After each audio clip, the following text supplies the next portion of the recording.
Hello everyone, my name is Jeff, and this is the Chihayafuru episode 15 review. With me, as always, is Coby. Welcome to the show, Coby. That makes me so sad that you say that, as always, because I was not here last week. And that makes me so sad that I missed out on talking about that episode. Okay, I just want to hear your reaction to Arata's confession. That's all I want to hear. What? Was basically my reaction to it. It changes the series, I guess, as it goes forward. And I think it's perfectly placed. It was about time some forward momentum got made on their love triangle, and this is going to take it to the next level. I think that's a point for Team Arata over here. I mean, in this episode too, they reference not once, but I think twice, maybe even 3 times, that basically Arata has bigger balls than Taichi, because this is the hurdle, they say this is the hurdle that Taichi has been struggling with, but Arata soared right over it. Yeah, but I take issue with that point because it's not like Taichi doesn't want to tell Chihaya that he loves her. Taichi doesn't tell her because he thinks that she thinks it's Arata. He thinks that she's going to choose Arata, which is why he doesn't make a move. So that him being the argument that he's afraid and he's not doing it is incorrect. No, man, he's totally afraid.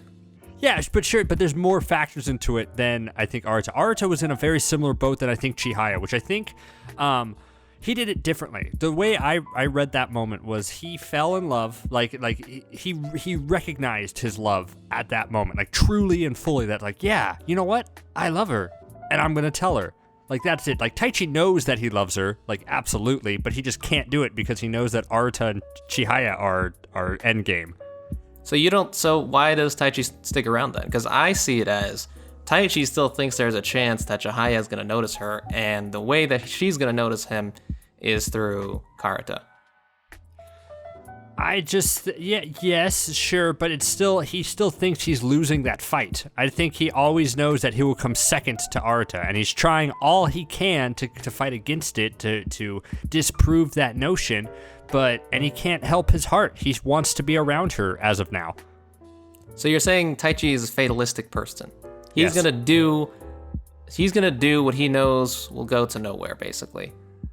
Taichi is a sucker. I don't think he wants to love Chihaya as much as he does, but he does, and he wants to, he wants to be around her. But then that's what grows Taichi's story in an even better way, because at first it was karuta because he wanted to be around Chihaya, and he saw karuta as a way to get Chihaya's love. But now, as we've seen in the kind of this season overall, it's like Taichi's own quest for karuta is a personal experience. It's him growing for what he wants, and not just that he thinks it's going to lead him to Chihaya. Perhaps. I still think it's a big factor in him playing. But I do recognize that he is playing it more for himself nowadays, but I mean, let's be real. Like, he's still got to think for Chihaya. That's exactly why he told Suo that he was her boyfriend. He basically lied to keep a guy off of her. Yeah. In the worst way possible. Yeah.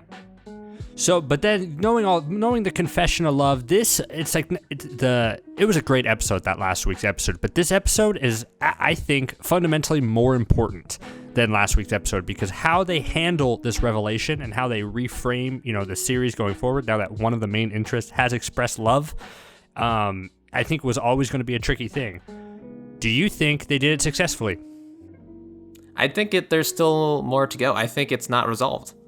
Because basically half the episode was Chihaya's reaction to it. Basically Chihaya, Kana, and Oe's reaction to that revelation. And I guess before we go into this a bit more, I just want to drop really quickly. I really love seeing the whole team together again. Yeah. I feel like we haven't had this team dynamic in so long, so it's really nice. Because they spent a lot of time in that study room together.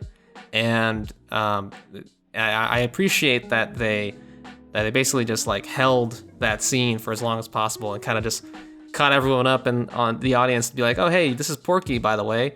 And, Tomu, he's still trying to be number one in the class, and he's got a thing for Kana.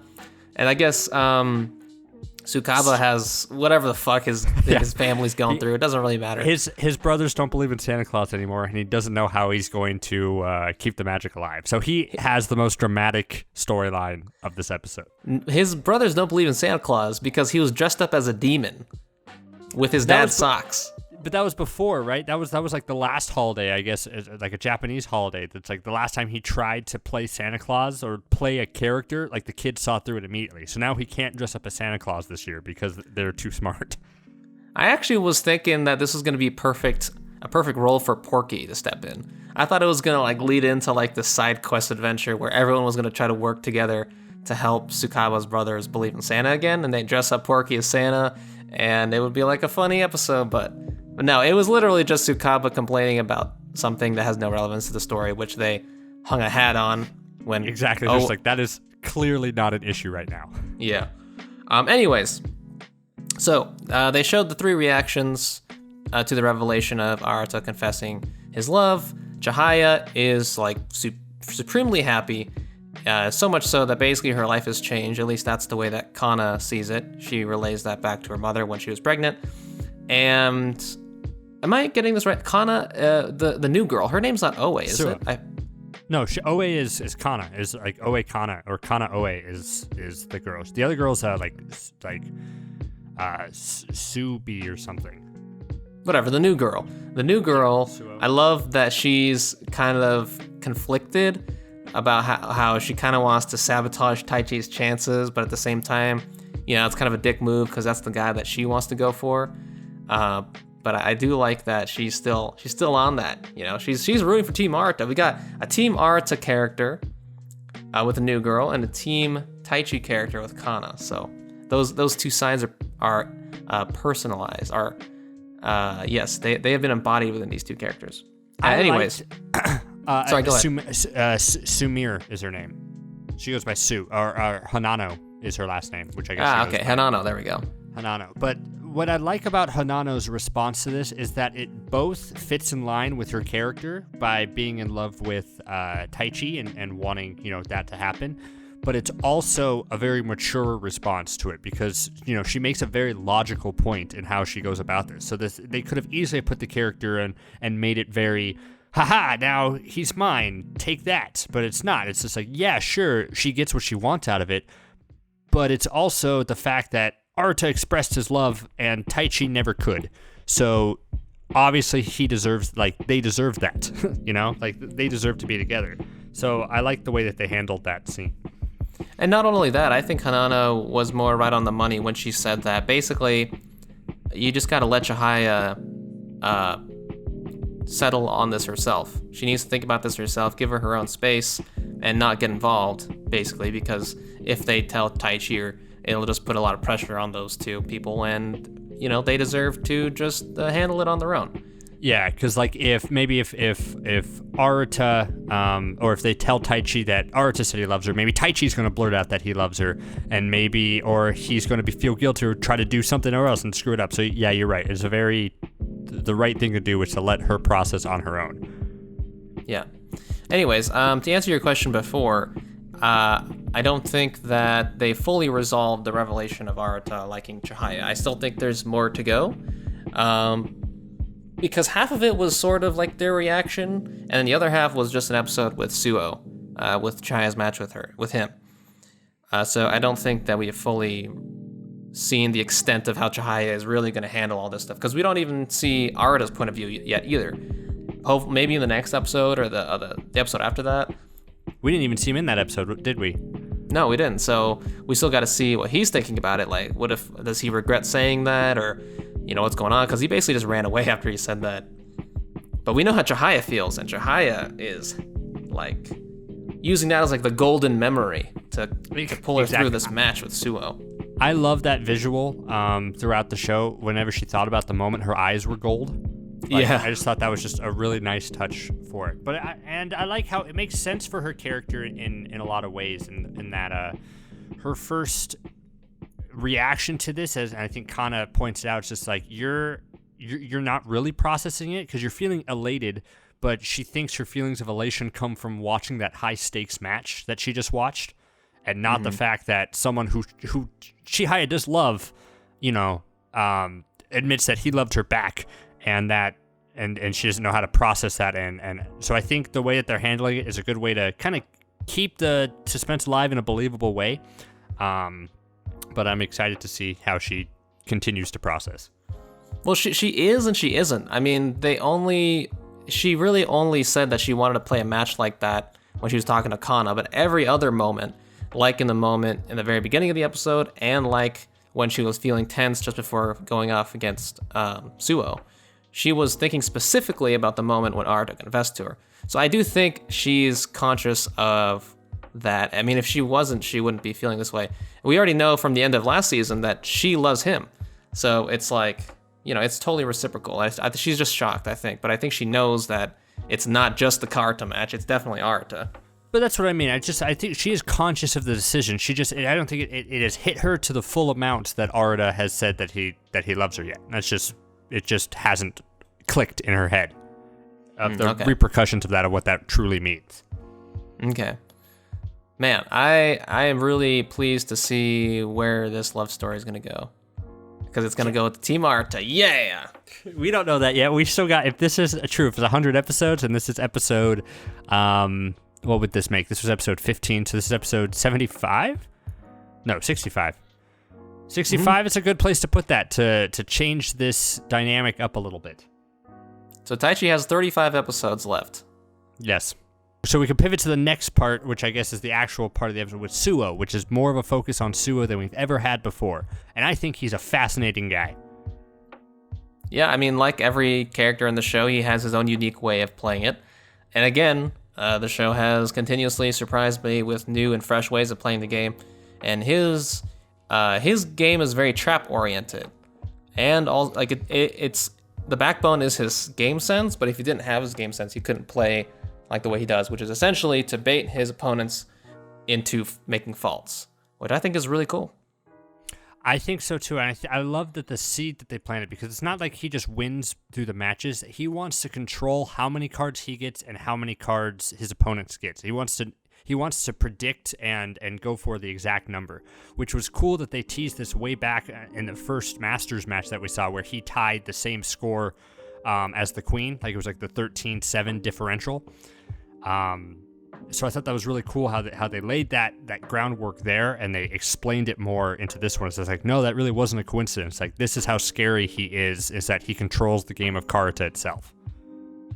Yeah, I mean, he's a scary character, and at the very end, he says that Chihaya cannot be the queen. So what do you think of that? I think he's right in the sense that Chihaya cannot be the queen right now. I don't think she hasn't learned the skill in order to beat Wataya, in order to achieve that queen title, which is fair because this is a show about growth and it's a show about everything. You mean Shinobu, right? Shinobu, yeah. Isn't her full name?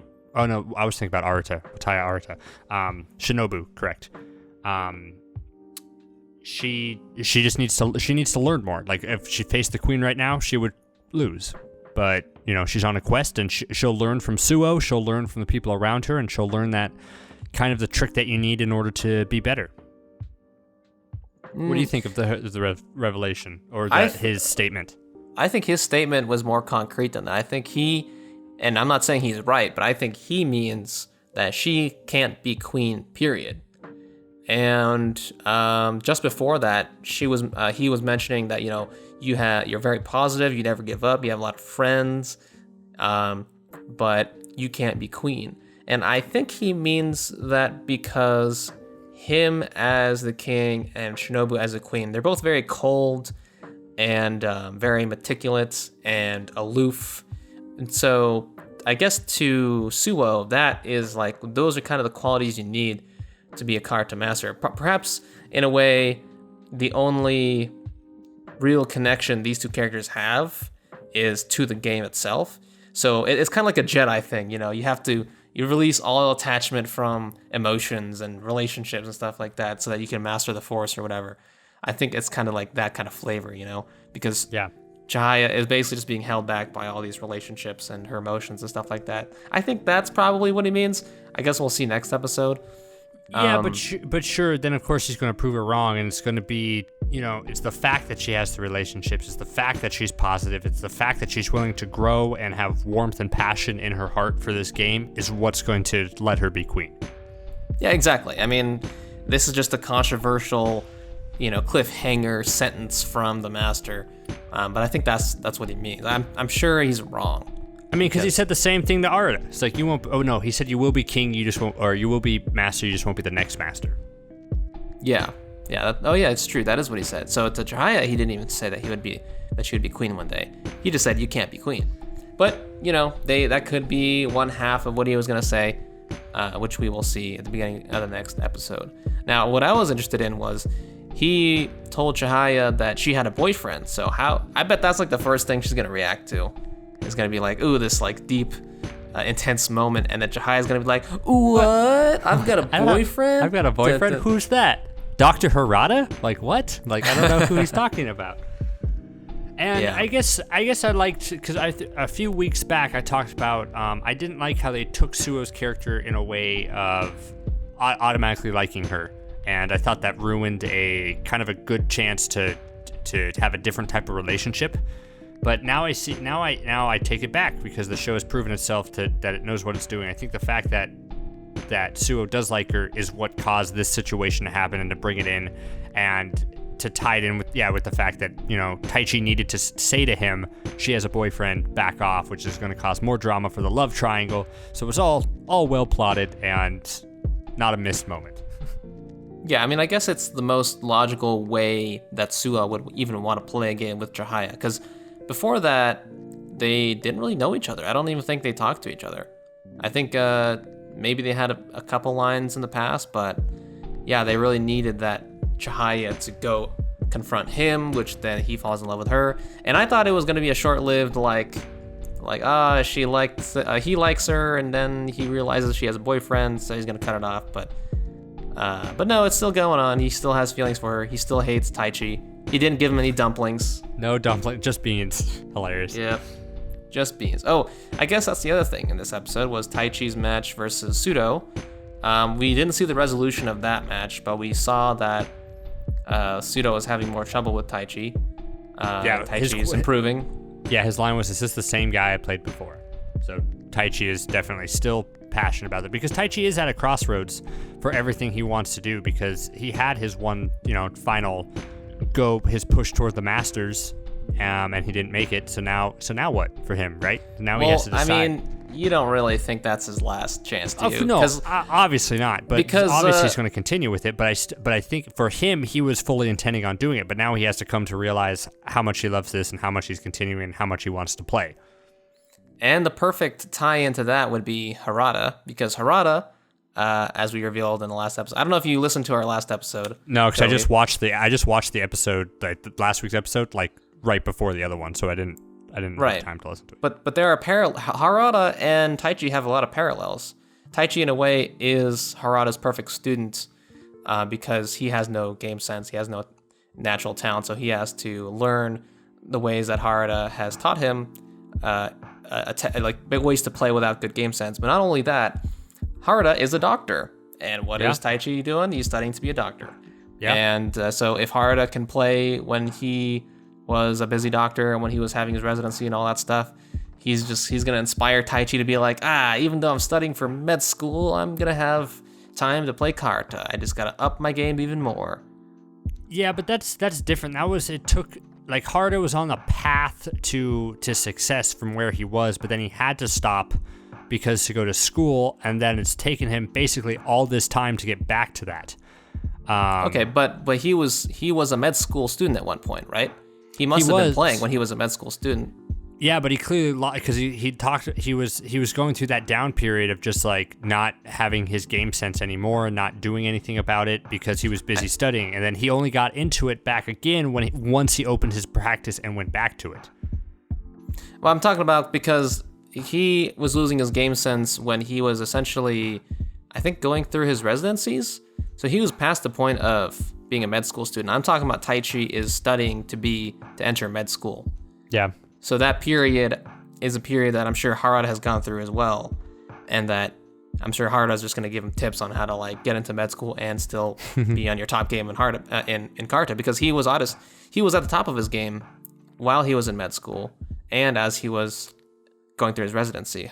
I'm talking about Harada. So I'm just saying, I'm saying that Harada is the path to Taichi going through his next master qualifier next year. To balance everything. Okay, because I can see it, because in my head, the way I see it is just, because again, we're not going to continue this show, I don't think, past their high school years. And I think Taichi is going to get everything he needs from Karuta.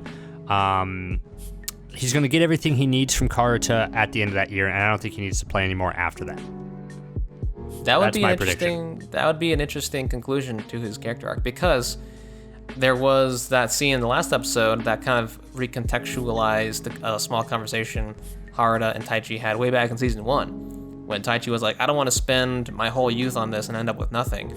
Well, Harada spent all of his youth and more, and Taichi saw that. He saw what that could do and where that can get you, which is facing the master at the ripe old age of however old Harada is. I assume he's in his 50s or something. At least 40s for sure, Definitely, I think he's 50s, yeah.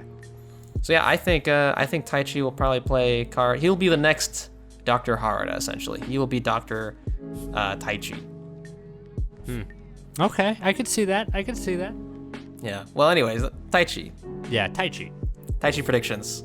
My another Taichi prediction is that once he beats Arata, like they're gonna have a final match, and then once he beats him, then he's done with Karuta. You think Taichi's gonna beat Arata?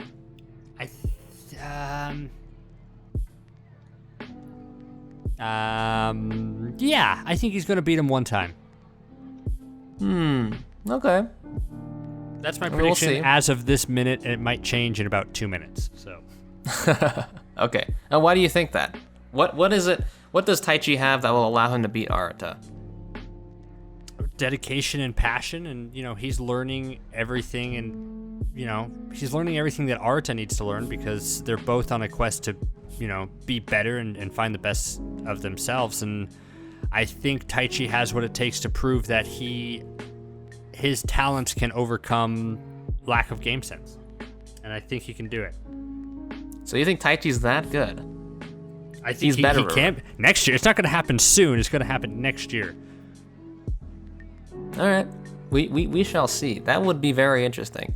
I mean, Tori and I were discussing last episode about how Harada beat Arata, and how that's, it's great for the story, and I love that he won, and I was cool with either of them winning. But at the same time, it is a little bit like, they were playing out his knee issues like for the past season. Yeah. And this would have been like one of those dire consequences of his old age, was that his knee catches up to him and he's not able to beat Arata. But instead he powers through it. He powers through so hard that he wins the match. Although you can also make an argument that Arata lost because he stuck to his grandpa's style, even though he's not a grandpa. That's what I was going to say, yeah. But yeah, I would say there is precedent for a crazy upset like that, for Taichi beating Arata. Yeah. So we shall see. We shall see. Anyways, I have nothing else to say about this episode. I will say that the last 2 episodes, the visuals have just been amazing. Like the way that they're cutting and editing, and the flourishes that they do with each character just makes it just this beautiful, warm anime. I love the added factor of, I don't think something we've seen super much before, that Suo's new thing is like chill, like the icy factor, how like everything's ice around him. I liked, Suo's design of just like the darkness creeping in around his Karuta matches. All the way to the warmth of them walking in the red leaves, like for everything like that. I just thought was just a really great scene as well. So visuals, I think, were top notch. Yeah, they've definitely been on point with their visual motifs this season. And also the music. I keep saying this, but the fucking soundtrack is awesome. I'm so glad they added new tracks. The soundtrack they had with Arata playing against Suo was excellent. And I hope one day to own the soundtrack for myself. All 3 seasons. Arata playing against Suo? I'm sorry, Chihaya playing against Suo. That was great. I hope we get more of that theme. Yeah. I just really liked both, because both of those episodes I really enjoyed, as always. as always. And would you like to sign us off as always? As always, you've been listening to this on Nerd Blaze. Like, comment, subscribe, all that fun stuff. Go check out some of our awesome videos on our site. Jeff did an amazing Chihayafuru video where it showed that how wrong he was and how he came to the light and how he's a better person for it and how he was just so utterly wrong before. But it's a great video. Go check it out. Along with some other cool video reviews of different anime, along with our podcast, Anime Ricochet, where two dudes who know nothing about sports talk about sports anime. So all that and more found on Nerd Blaze. So go check that out, and thank you very much. We'll see you next time.